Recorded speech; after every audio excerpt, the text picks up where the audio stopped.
Le lien avec la culpabilité, c'est quoi? Quand on est dans la culpabilité, et vous êtes forcément dans la culpabilité, ou alors vous êtes inhumain, ou peut-être sociopathe, mais j'en ai pas remarqué trop dans cette salle, donc ça devrait aller. Quand on est dans la culpabilité, qu'est-ce qu'on fait? Qu'est-ce qu'on cherche? À se déculpabiliser, parce que c'est négatif, douloureux, désagréable, voire insupportable. Alors comment on peut faire pour se déculpabiliser? C'est très simple. On va essayer, de reconnaître éventuellement quand on est doué émotionnellement, de réparer, se faire pardonner, et on va essayer de transformer en fait cette émotion négative. Okay? Sauf que pour se faire pardonner, il faut donner quelque chose. Et la question c'est qu'est-ce que vous avez à donner aux autres? Et la réponse, elle va certainement vous surprendre, peut-être elle ne vous plaira pas, ça n'a aucune importance, je ne parle pas pour vous convaincre, juste pour vous donner à réfléchir, comme disait l'autre. Vous avez tous une chose à donner. Vous-même.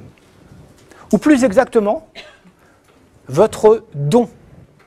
Au cas où vous ne le sauriez pas, vous avez tous un don. Un seul don. Alors en fait, ce n'est pas exactement ça, c'est plus précis encore que ça s'appelle un talent. Et je vous ai parlé du mien justement pour faire le lien. Et maintenant, je vous pose la question, quel est votre talent? Vous n'êtes pas obligé de me croire, je vais balancer tout, c'est mon style, ça vous plaît ou pas, c'est pareil. Le but, c'est de vous donner à réfléchir. Mais réfléchissez à ça. Quel est votre talent? Mon avis, ancien recruteur, ancien candidat, ancien formateur en recherche d'emploi, conseiller en gestion de carrière, tout le monde a un talent. Tout le monde a un talent. Donc vous avez tous un talent. Pas deux, pas trois, un seul. Voilà. Alors la question maintenant, c'est qu'est-ce que c'est qu'un talent? Deux définitions pour le prix d'une.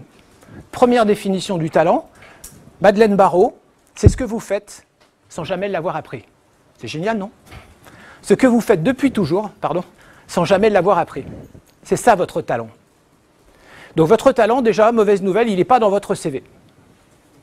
Ah ouais, ça c'est la merde.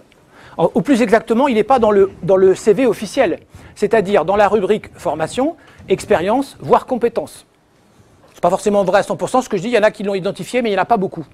Il y en a très peu en fait. Donc en fait, où se trouve votre talent? C'est très simple, il se trouve en bas du CV. Vous savez, dans la fameuse rubrique poubelle qu'on appelle divers, autres, loisirs, moisirs et tous ces trucs-là. C'est là qu'il se trouve votre talent. C'est pour ça que les recruteurs continuent d'attendre et de lire cette rubrique. Parce qu'ils savent que c'est là où ça se trouve. Comme disait un recruteur de mes amis, c'est dans les poubelles qu'on trouve les plus beaux trésors. La preuve. Alors attention, parce que beaucoup de gens se trompent de cheval de bataille. Tous vos loisirs ne sont pas intéressants. Si votre loisir c'est de regarder la télé, on s'en branle. C'est pas un talent ça. Ou faire du shopping, ça c'est nul. Pourquoi? Parce que c'est des loisirs passifs. Non, non, non, votre talent c'est un loisir actif. Ça veut dire que vous faites quelque chose pour les autres. Vous faites quelque chose pour les autres. Des fois, par exemple, moi j'ai eu beaucoup d'étudiants, vous imaginez bien, quelques dizaines de milliers, en stage, en cours et tout ça, et j'ai adoré d'ailleurs, et en fait, parce que c'est un public très réactif, et souvent, en fait, les étudiants me disaient, moi ça y est, j'ai trouvé mon talent, c'est quoi? M'organiser. Eh ben c'est bien chéri, mais c'est pas un talent ça, c'est une qualité. Pourquoi? Parce qu'il y a S'. Organiser qui? Moi-même. Ce que vous faites à vous-même, c'est très bien, ça s'appelle de la masturbation professionnelle, c'est bien, c'est utile, c'est agréable, mais ça ne sert à rien pour les autres. Ce n'est pas un talent. Ce que vous faites pour les autres. Qu'est-ce que vous faites aux autres, pour les autres, sur les autres? Alors, je ne devrais pas dire ça comme ça, mais bon, pour les moyens de... Voilà, vous avez compris? Qu'est-ce que vous apportez aux autres? Qu'est-ce que vous transformez chez les autres? C'est ça votre talent. Donc ça veut dire, un talent, déjà, c'est une compétence. Une compétence, c'est un savoir-faire directement opérationnel. Un verbe d'action avec un complément d'objet. Parler en public, ça c'est une compétence. Écrire des livres, ça c'est une compétence. Et plus le complément d'objet direct est précis, plus le verbe est précis, plus votre talent il est ciblé. Et vous avez un verbe à trouver, un seul. Alors vous allez me dire c'est compliqué. Ben oui, c'est pas compliqué, c'est impossible. La quasi-totalité des gens ne connaissent pas leur talent. C'est bizarre ça. Vous savez pourquoi? Parce que vous êtes assis dessus. Parce que votre talent, c'est vous. Parce que votre talent, il a une caractéristique tout à fait incroyable, c'est que vous ne faites rien, justement. Donc forcément, si vous ne faites rien, est-ce que ça a de la valeur? Ben non. Ah non, mais ça, c'est facile. Justement, c'est parce que c'est facile pour toi et que c'est impossible pour les autres que c'est un talent. Moi, j'ai une amie qui soigne les migraines à distance. Vous y croyez à ça?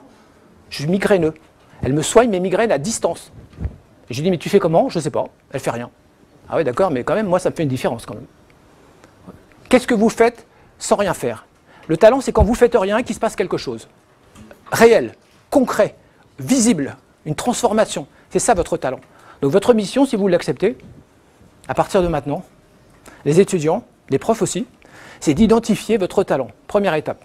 Deuxième étape, c'est d'accepter, déjà il faut l'accepter.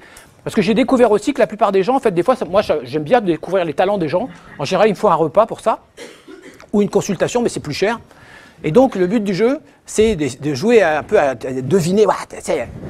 Et ce que j'ai découvert, c'est que quand j'identifie le talent des gens, 9 fois sur 10, « Ah non, mais ça, j'aurais pas voulu avoir ce talent-là. » Ben attends, c'est pas le Père Noël, hein, c'est pas Monoprix, tu choisis pas ton talent, c'est lui qui t'a choisi, bordel. Donc 1, l'identifier, 2, l'accepter. L'accepter. 3, une fois que vous l'avez accepté, ce qui n'est pas forcément facile, vous l'utilisez. Vous l'utilisez dans votre vie. Pourquoi? Parce que dans la Bible, c'est marqué, et c'est vrai, si vous n'utilisez pas votre talent, il vous détruira.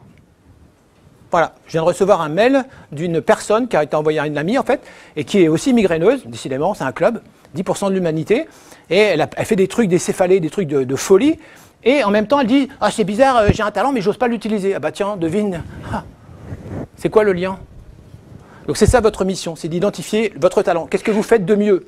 De mieux que vous-même et de mieux que les autres. Qu'est-ce que vous faites quand vous faites rien et qu'il se passe quelque chose? Qu'est-ce qui est facile pour vous? Qu'est-ce qui est évident? Qu'est-ce que vous faites depuis toujours? Ça, c'est la première chose. Une fois que vous aurez fait ça, déjà, ça ira mieux dans votre tête. Parce que vous aurez quelque chose à donner, quelque chose à rendre, quelque chose à vendre. D'abord en tant qu'étudiant, ensuite pour votre profession, pour votre identité et aussi, bien sûr, pour la culpabilité.